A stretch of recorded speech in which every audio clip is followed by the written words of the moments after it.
selamat datang di Dua Sisi Kehidupan. Dan di acara ini aku bakal ngajak kalian semua untuk mengenal lebih dekat tentang cerita-cerita inspiratif dari dua sosok hebat. Di sini udah ada Kak Asmiranda dan juga Kak Jessica Mila. Oke, langsung aja. Pasti udah banyak banget yang penasaran tentang cerita kehidupan Kak Jessica Mila dan juga Kak Asmiranda. Langsung aja kita mulai. Kan Jessica Mila dan Asmiranda ini udah lama berkecimpung di dunia hiburan ya. Nah, pastinya kan kita tahu setiap perjalanan setiap orang berbeda dan juga unik. Aku pengen tahu nih gimana awalnya kalian berdua ini bisa berkecimpung di dalam dunia entertain.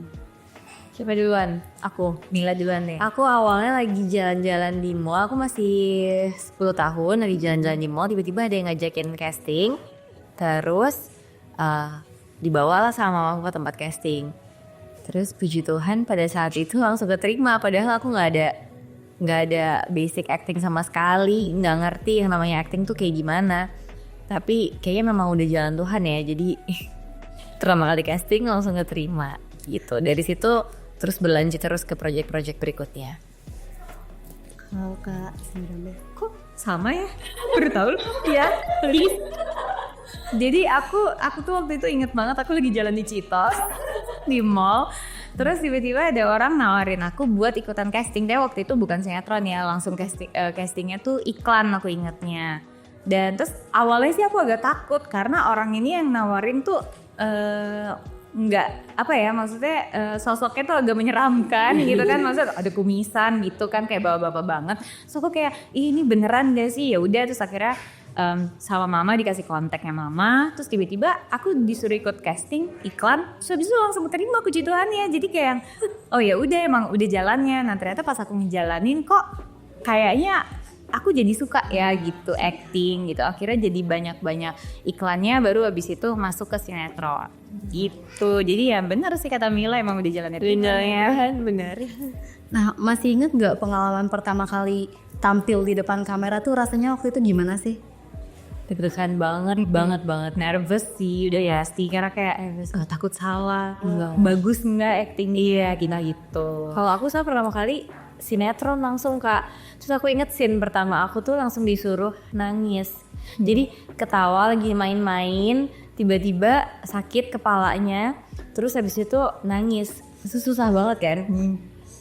Nah aku menangis karena aku tidak bisa. Berhasil nangisnya terus jadi nangis. Dari semua project yang pernah kalian kerjain, ada nggak hal yang paling berkesan? Dan kalaupun ada, itu kenapa? Mila deh. Aku sih kayaknya kalau di antara semua project mungkin yang paling berkesan salah satunya banyak. Tapi salah satunya film Imperfect, karena kan harus lagi berat badan gitu kan. Terus sangat challenging, dan menurut aku ceritanya juga relate banget ke banyak perempuan termasuk aku yang pasti pernah mengalami insecurity gitu. Jadi itu sih yang paling berkesan. Kalau aku mungkin bisa dibilang banyak ya, banyak juga. Cuma kalau menurut aku sejauh ini buat aku sih yang paling berkesan itu kalau kerjanya berhubungan sama iklan. Karena gini, kalau kita syuting sinetron itu kan kita ngafalin dialog ya udah gitu. Maksudnya apa yang keluar kan sebenarnya bahasanya bisa diganti jadi bahasa sehari-hari. Tapi kalau iklan itu kan mimiknya apanya kadang-kadang nggak pakai dialog, tapi kita harus menyampaikan rasa itu gitu. Kalau menurut aku sih iklan lebih sulit gitu. Jadi itu sih menurut aku mungkin lebih berkesan ya buat aku. Kalau udah syuting iklan tuh kayak lebih yang gimana gitu kalau dulu gitu. Nah, sebelum kalian masuk ke dunia entertain, pernah nggak terpikir sebelum memulai gitu kayak berpikir ulang tentang meniti karir di dunia entertain? Pertimbangan mungkin? Kalau aku ya sebenarnya mungkin masuk ke dunia entertain itu nggak pernah ada di mimpi aku gitu. Maksudnya aku nggak pernah wah cita-cita aku pengen jadi artis misalnya gitu, nggak pernah sih dari dulu. Jadi memang semuanya kayak berjalan apa adanya. Terus kayak waktu itu mungkin nih salah satu makanya kita kan kadang-kadang suka bilang afirmasi gitu kan. Kadang-kadang kita tuh bicara itu bisa menjadi doa. gitu. Jadi dulu kakakku yang cowok itu kan suka jadi bintang iklan. Nah terus aku tuh ngomong pas dia lagi muncul di salah satu iklan di TV, aku ngomong gini, nanti aku juga bisa kayak kamu, aku bahkan akan jadi lebih terkenal dari kamu. Aku ngomong gitu di depan kakakku. Terus tiba-tiba mana bisa kamu kan malu ketemu orang, takut gitu-gitu kan. Terus akhirnya ya itu apa yang kita ucapkan itu malah menjadi doa buat kita. Tapi ya puji Tuhan banget doanya jadi baik gitu kan. Dan ternyata ya sampai aku sekarang seperti ini ya mungkin salah satunya ada doa itu sebenarnya gitu. Aku juga sih nggak pernah mimpi untuk jadi artis ya sebelumnya, tapi kalau aku mungkin karena mamaku yang selalu ngasih support untuk meyakinkan aku bahwa aku tuh bisa. Jadi dulu aku selalu punya keraguan, kayak aku selalu ngerasa aku nggak bisa acting, aku tuh anaknya pemalu, aku nggak bisa nggak bisa harus berhadapan dengan banyak orang gitu. Cuman mamaku yang selalu meyakinkan aku bahwa aku bisa, dan akhirnya puji Tuhan bisa gitu. Nah kita udah dengar juga beberapa pengalaman juga ya Kak. Sekarang aku pengen tahu nih gimana cara kalian menjaga keseimbangan antara karir dan juga kehidupan pribadi. Karena kan Camilla juga sama Kak Esmeralda sekarang udah punya keluarga kecil yang harus diurus. Itu gimana? Ada nggak sih rutinitas atau kebiasaan tertentu yang kalian lakuin untuk menyeimbangkan karir sama kehidupan keluarga itu? Nah ini yang baru dulu nih, pengalaman baru. Kalau aku udah pasti kalau sekarang prioritasnya dulu kan yang harus ditentuin. Nah prioritasnya dulu sebelum berkeluarga pasti karir. Sekarang prioritasnya kan keluarga. Jadi segala sesuatu itu aku pasti diskusikan dulu sama suami aku. Dan aku melihat apakah pekerjaan ini akan mengganggu rutinitas yang sudah aku bangun dengan keluarga dan sekarang punya anak gitu kan. Jadi karena prioritasnya keluarga, pekerjaan itu harus bisa ngikutin waktu aku sama keluarga aku gitu. Jadi jam kerjanya aku udah tentuin, misalkan maksimal syuting tuh berapa jam sehari, dan dalam seminggu juga maksimal berapa hari gitu sih. Sebenarnya agak mirip ya. Ya karena sekarang prioritasnya udah jadi udah keluarga nomor 1.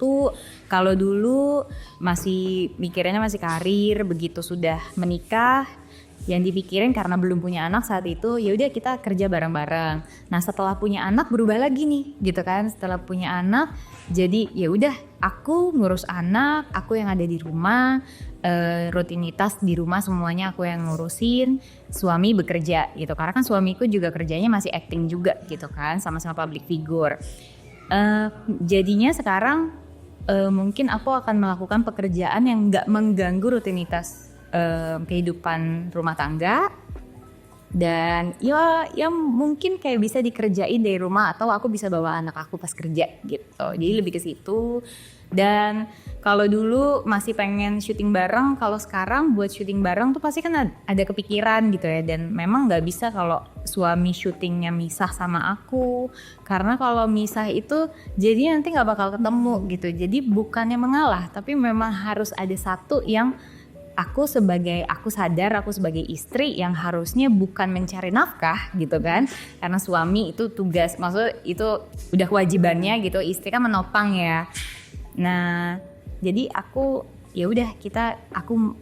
bekerja dari rumah yang bisa dilakukan, mungkin yang tidak mengganggu rutinitas rumah tangga itu aku kerjakan gitu. Jadi biar tetap ketemu, tetap harmonis, tetap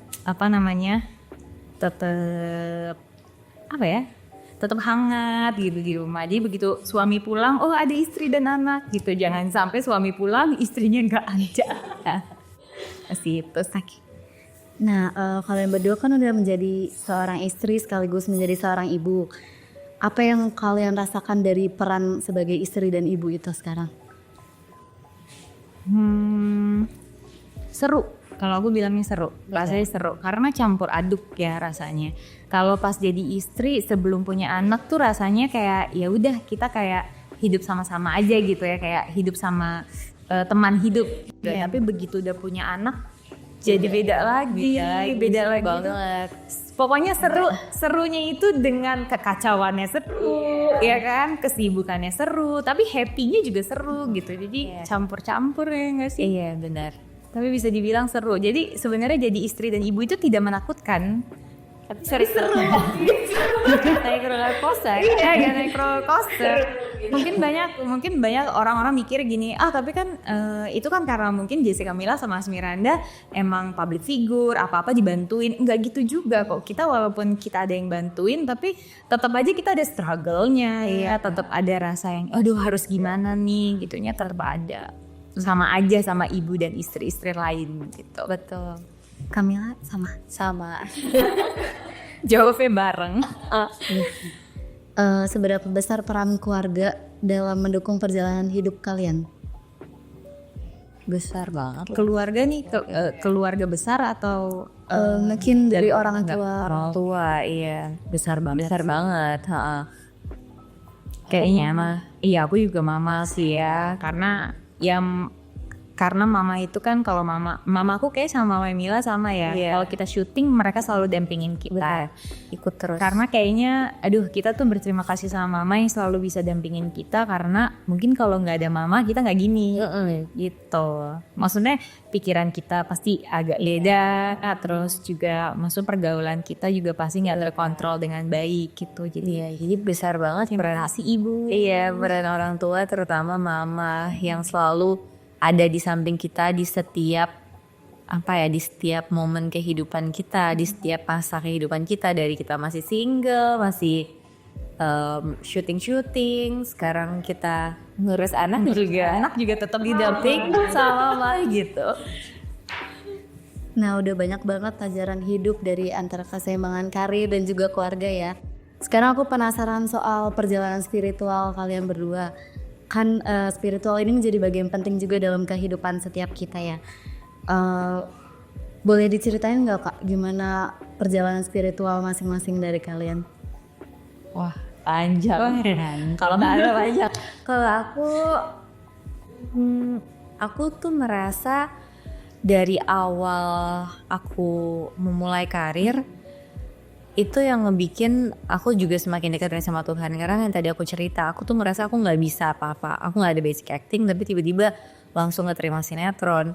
Terus udah selesai satu project, tiba-tiba dapet lagi project berikutnya tanpa aku tuh berusaha untuk cari-cari casting kemana sana sini gitu. Jadi mamaku selalu bilang ini berkat lo dia dari Tuhan gitu. Karena ternyata pada saat aku memulai karir itu pas banget kehidupan keluarga aku tuh kayak secara finansial tuh kurang baik gitu. Jadi dengan adanya aku syuting itu sangat membantu kehidupan keluarga aku.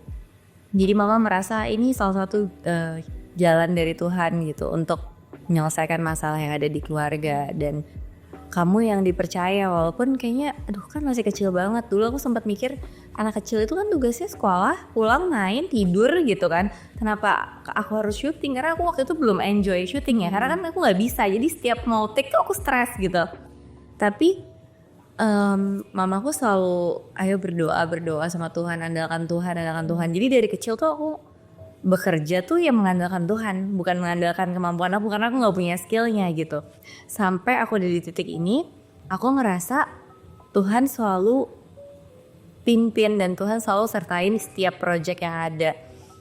Sampai sekarang aku di titik ini, aku tuh ngerasa ya ampun bersyukur banget ya. Dulu tuh aku mengikuti mengikuti saran dari mamaku dan mengikuti ibaratnya jalan Tuhan juga. Karena kan bisa aja aku benar-benar keras hati dan nolak, nggak mau, aku nggak akan bisa jadi aku yang sekarang gitu.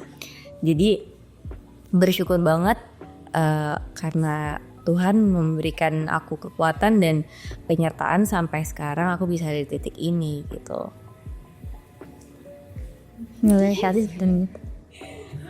Oke, kita singkat lagi ya.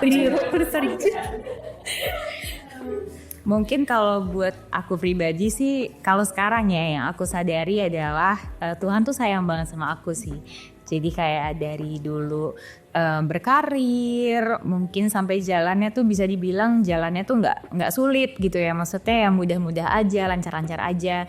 Jadi aku sih nganggepnya ya emang Tuhan tuh sayang banget sama aku gitu. Dan mungkin pada saat menghadapi masalah besarnya itu kan setelah menikah justru kan.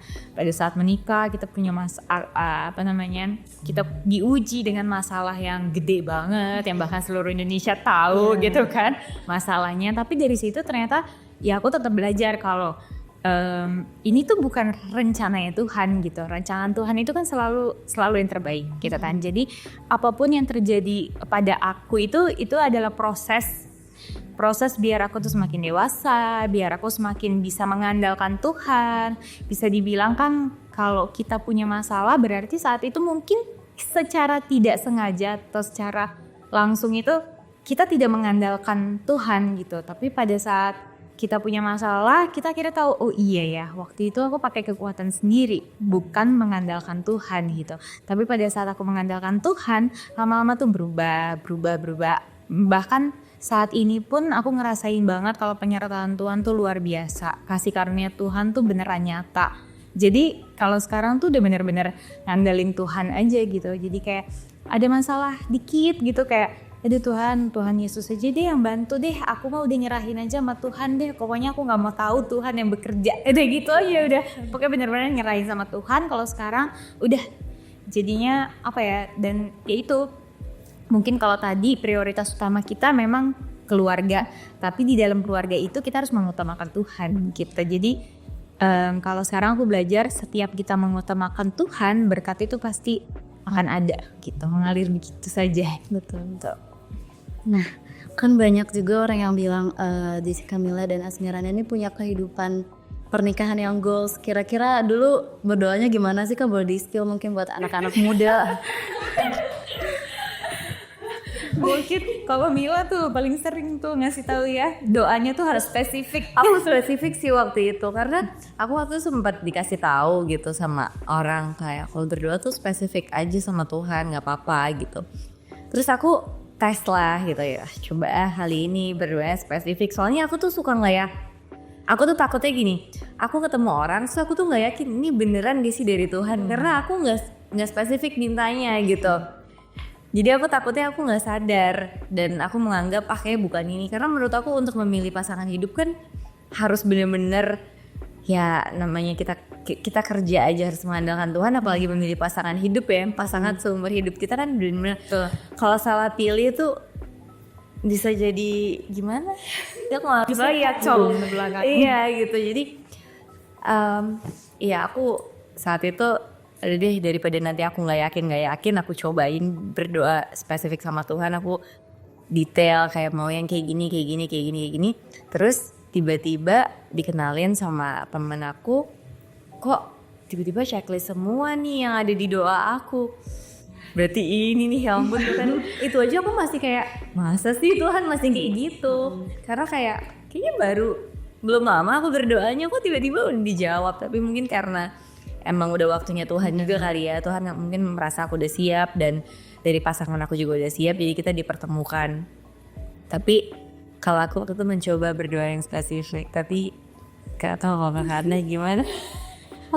Ya kalau aku bilang sih ya mungkin sama kali ya, maksudnya doa tuh memang harus spesifik. Tapi kalau aku mungkin nambahin ditambahin lah, doa boleh spesifik tapi imannya juga harus ada. Iya. Dan kalau aku sih selama ini memang benar-benar beriman dari dulu tuh pengennya yang pertama memang pengen punya suami yang seperti apa gitu didoain. Dan mungkin aku gak muluk-muluk mau yang seperti ini Tuhan, mau yang seperti ini Tuhan, gak gitu. Tapi aku pengen aku punya suami yang mengarahkan aku menjadi jauh lebih baik gitu, menjadi pribadi yang lebih baik lagi. Ya mungkin memang cara Tuhan itu kan gitu ya, unik ya maksudnya. Kadang-kadang yang ngeri-ngeri sedap, kadang-kadang ngeri beneran. Ngeri-ngeri sedap gitu kan. Ternyata oh gini caranya Tuhan, emang Tuhan mau ayo Anda maksudnya mungkin kayak ayo Anda tuh harusnya jalannya ke sini gitu misalnya. Terus akhirnya dipertemukan sama orang yang mungkin ya spesifik dengan oh ya udah ini pribadinya Tuhan Yesus gitu. Jadi memang harus ya caranya masing-masing gitu ya. Dan memang dipertemukan juga dengan dengan suami yang memang ya udah aku melihat gambaran Tuhan Yesus di dia gitu, walaupun bukan dia Tuhan Yesusnya ya, tapi gambarannya tuh ada, menurut Alkitab tuh begini tuh ada gitu. Jadi ya aku ngelihat kasih di situ sih. Jadi bener kata Mila, doanya spesifik, harus dibarengi dengan iman. Jadi kita juga harus jangan yang ragu-ragu, udah doa spesifik terus mikir lagi, tapi dapat nggak ya Tuhan ya? Itu kan jangan juga gitu. Jadi bener, pokoknya aku mau ini Tuhan. Pokoknya aku yakin banget dapat gitu. Mungkin imannya kita mungkin cuma sekecil biji sawi gitu, tapi kita harus pinjam imannya Tuhan Yesus gitu. Jadi kalau aku tuh sekarang tuh kalau doa gitu, Tuhan emang sih iman aku mungkin kecil banget, tapi aku pinjam imannya Tuhan Yesus ya. Jadi aku yakin pasti goal gitu. Dan kita ini juga harus mempersiapkan diri juga ya untuk benar-benar siap menjalani pernikahan gitu, karena kan kadang-kadang kita fokus untuk cari pasangan yang terbaik tapi kita sendirinya nggak fokus untuk ternyata belum siap. Iya, ya itu mungkin yang kayak aku alamin pada saat nikah, terus tiba-tiba pengen punya anak tapi kok nggak, rasanya ragu ya gitu. Aku udah siap belum sih sebenarnya punya anak? Sampai ke berdoa, nggak gini cara doanya. Kalau emang udah siap, cara doanya tuh bukan minta anak, tapi Tuhan saya siap punya anak gitu. Pada saat Tuhan mungkin ini beneran siap, dipersiapkan bener-bener sama Tuhan. Nah, apa tanda-tanda yang buat kalian yakin Kak Yakub dan Kak Jonas itu jodoh dari Tuhan, yang bikin kalian mikir he's the one nih gitu? Kalau aku agak unik sih. Jadi waktu pertama kali syuting bareng, pertama kali ketemu sama sosok Jonas Ripano, sebenarnya kita ada cerita yang nggak enak gitu, karena aku lagi kerja waktu itu, aku lagi bikin skripsi buat syuting buat kuliah aku. Terus tiba-tiba dia masuk, terus aku tuh ngeliatin dia ngeliatin aku, terus kayak dia bilang gini, kayak dia tuh kayak ngeliatin aku tuh nggak nyapa gitu. Terus aku juga ngeliatin dia, kok ini orang agak songong ya. Terus itu dia kan, aku kan di situ bukannya senioritas, tapi aku kan di situ perempuan. Udah gitu aku juga yang nggak mungkin aku yang halo gitu duluan, kan nggak mungkin gitu, harusnya kan dia yang nyapa aku ya gitu. Kok ini udah songong aja nih. Jadi dari situ terus dia jalan lagi keluar, loh itu kan harusnya yang syuting bareng aku, kok dia nggak kenalan sama aku gitu kan. Jadi agak kurang enak gitu pertemuan awalnya. Tapi ternyata nggak tahu gimana pada saat syuting gitu, kok aku ngerasa kok ini orang mungkin bakal jadi suami aku deh gitu. Jadi tiba-tiba aja. Jadi I think mungkin itu sebenarnya Roh Kudus, tapi yang sebenarnya aku mungkin belum mengenal Roh Kudus yang ada di dalam tubuh aku gitu. Maksudnya di dalam diri aku dan tubuh aku, dalam diri aku. Jadi kayak sebenarnya itu udah dikasih sign sama Tuhan gitu, cuma akunya aja nggak sadar gitu. Tapi ya gitu, jadi aku bisa ngomong kayak gitu pada saat awal ketemu gitu. Tapi ini makanya aku bilang ini unik banget, kenapa aku ngerasanya kayak gitu. Padahal waktu itu juga aku tahu banget aku punya pacar, Vanonya juga waktu itu punya pacar gitu.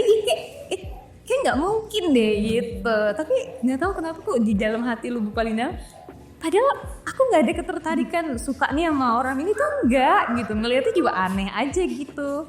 Kenapa tiba-tiba bakal jadi suami? lucu banget.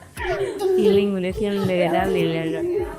Kalau aku mungkin salah satunya kan karena tadi aku udah berdoa spesifik ya. Jadi kayak begitu kenalan dan semakin dekat aku ngelihat kayak ini kok kayak kriteria yang aku pengen yang ada di dalam suami aku gitu. Terus sama waktu ketika dia deketin aku, ketika dia mulai ngajak untuk serius, itu tuh dia ngomongnya bukan kayak mau jadi pacar aku nggak gitu, tapi dia kayak nanya, dia bilang if you wanna serve God, serve others, and build a family together, let's do this. Jadi kayak udah nggak basa-basi, kayak tiba-tiba dia langsung ngajakin serius gitu.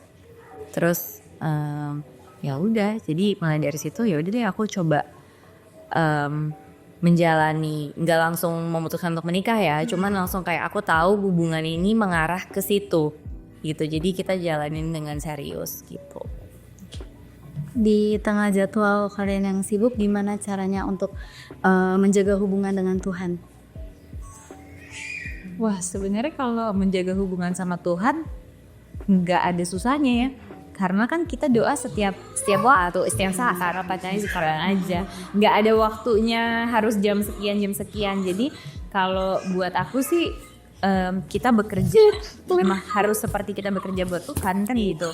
Jadi apapun yang dilakukan, melayani suami pun harus seperti melayani Tuhan, melayani anak harus seperti melayani Tuhan. Jadi di setiap waktu, di setiap jam, di setiap menit yang memang harus mengandalkan Tuhan. Jadi kalau buat aku pribadi sih nggak ada susahnya membagi waktu. Iya ya, kayak karena udah jadi Prioritas utama. iya, dan kayak bagian dari seluruh apa yang kita lakukan ya, karena ketika kita dalam segala sesuatu tuh mengandalkan Tuhan, ya kita kan pasti tetap berusaha. Cuman kan namanya hidup kan pasti ada tiap hari ada aja gitu challenge-nya gitu kan, yang kadang-kadang hal-hal kecil yang kayak bikin aduh Tuhan gimana nih gitu kan, dikit-dikit kita pasti aduh Tuhan gimana nih, Tuhan tolong, aduh Tuhan tolong dong, Tuhan ini dong gitu. Jadi kayaknya karena Tuhan kan selalu ada sama kita gitu, kadang-kadang tuh sebenarnya Tuhannya nggak jauh, kitanya aja yang ngerasa karena kita lupa gitu kalau Tuhan tuh selalu ada di samping kita gitu. Terima kasih banget udah mau berbagi cerita soal spiritual kalian. Sebelum kita tutup, masih ada beberapa pertanyaan yang pengen aku tanyain. Kalau misalkan ada kesempatan, ada nggak project bareng yang pengen kalian lakuin di masa yang akan datang? Ya. Ada. Boleh di-spill atau belum boleh di-spill? Okay. Tapi ada, baru dibahas. Semoga bisa berjalan dengan baik ya. Amin. Boleh kasih pesan untuk penonton juga yang nonton, buat anak-anak muda mungkin, buat anak-anak muda yang lagi meniti karir, ada nggak tips-tips atau gimana gitu? Yang pasti tetap semangat, tetap mengandalkan Tuhan. Dan yaitu yang tadi Mila juga udah kasih tahu, tetap mengandalkan Tuhan. Mungkin kita ngerasa mungkin down gitu, kita ngerasa aduh Tuhan aku nggak mampu, tapi harus yakin dan percaya kalau yang mampukan kita itu bukan diri kita sendiri tapi Tuhan gitu. Seperti ya kayak belajar dari Daud deh gitu kan. Daud kan juga waktu itu ngelawan Goliat juga nggak tahu tuh dengan ketapel gitu tiba-tiba Goliatnya bisa jatuh gitu aja gitu kan. Itu kan memang karena Tuhan gitu. Semuanya itu pasti karena Tuhan. Jadi tetap andalkan Tuhan, jangan pakai kekuatan sendiri. Iya. Dan itu sih tadi mungkin nambahin aja, kalau mungkin kita kan pasti ada ambisi, ada cita-cita lah dalam hidup ini. Tapi jangan lupa kalau apapun yang kita mau itu ya tujuannya harus untuk memuliakan nama Tuhan lah ujung-ujungnya gitu. Jadi jangan sampai ketika kalian udah sukses atau mendapatkan apa yang kalian doakan terus kalian malah jadi meninggalkan Tuhan gitu. Terus selalu ingat itu, karena kalau kalian fondasinya udah kuat nih, kalian punya fondasi yang kuat, yaitu kalian berdiri di atas firman Tuhan dan selalu mengandalkan Tuhan, pasti challenge apapun bisa kalian hadapin juga gitu. Dan ketika dunia berusaha untuk membelokkan dan menjauhkan kalian dari rencana Tuhan, kalian pasti akan tetap kokoh ada di jalan yang benar gitu. Nah, udah seru banget ya. Tadi kita sempat ngobrol-ngobrol juga. Banyak hal yang bisa diambil juga, bukan cuma kisah inspiratif, tapi juga bisa bikin kita untuk merenung lagi. Nah, makasih banget untuk Kak Jessica Mila dan Kak Asmiranda udah berbagi kisah di sini. Dan buat kalian juga yang nonton, semoga cerita ini bisa ngasih motivasi untuk terus semangat menjalani hidup. Sampai ketemu lagi di Dua Sisi Kehidupan. Bye-bye.